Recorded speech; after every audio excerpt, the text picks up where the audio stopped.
Hello everybody, welcome to 54 Nights RV. We're going to do a quick walkthrough of the Jayco Jayflight SLX8 265 RLS.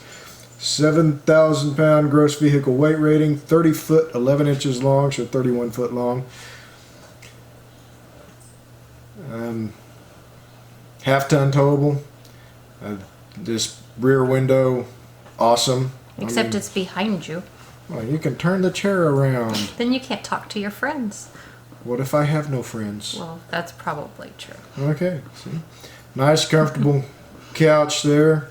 Little booth dinette. Decent sized kitchen area, counter space for, you know, a bumper pull trailer. It does have the 2 or 3 way fridge there.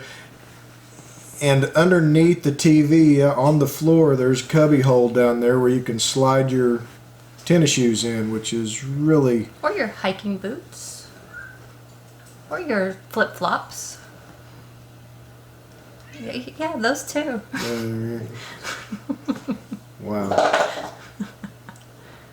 Nice, roomy living area.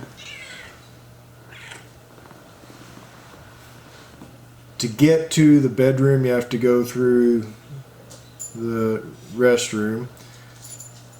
A little sink, but it's a bumper pull trailer, so and there is no medicine cabinet there. It's a good sized shower. A lot of storage right there.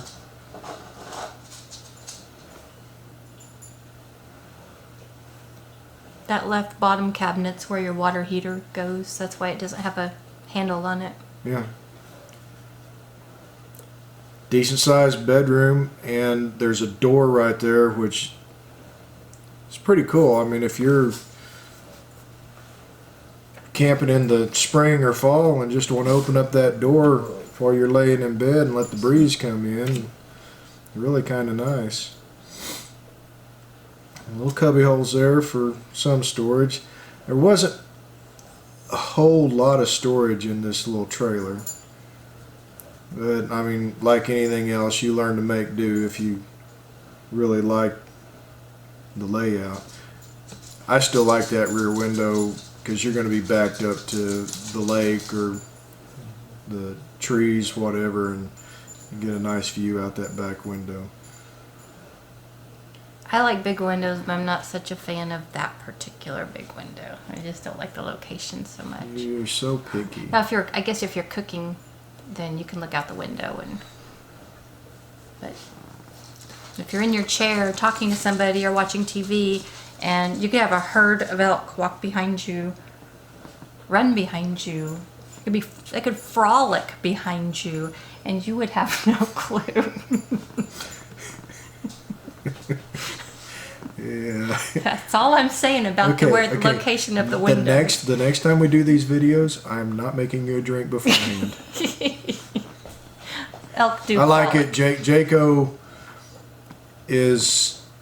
makes good trailers. Mm-hmm. Our 2 prior campers were Jayco products. Not a single problem. Yeah. So, I mean, for that price range, and it's not. The price range isn't bottom end, kind of mid-range price range, but they make a good product. And I like this trailer. If it was just the 2 of us, I think it would make a decent trailer. Other than the storage. It's a little short on storage, but The floor was pretty. I didn't dislike it. I liked it. It just didn't wow me at all. Well, no, there wasn't any wow in it, but it was a good trailer. Anyway, guys, if you got a few minutes, hang around, check out the rest of the content on our channel. Paddle boards, kayaks, hiking, crazy animals. We have no crazy animals. Oh, I'm sorry. What you hear or see in the background in our videos are not crazy. They may be frolicking, see? They may be frolicking animals, but they're not crazy animals. Crazy wife, cool animals. We'll see you guys next time around.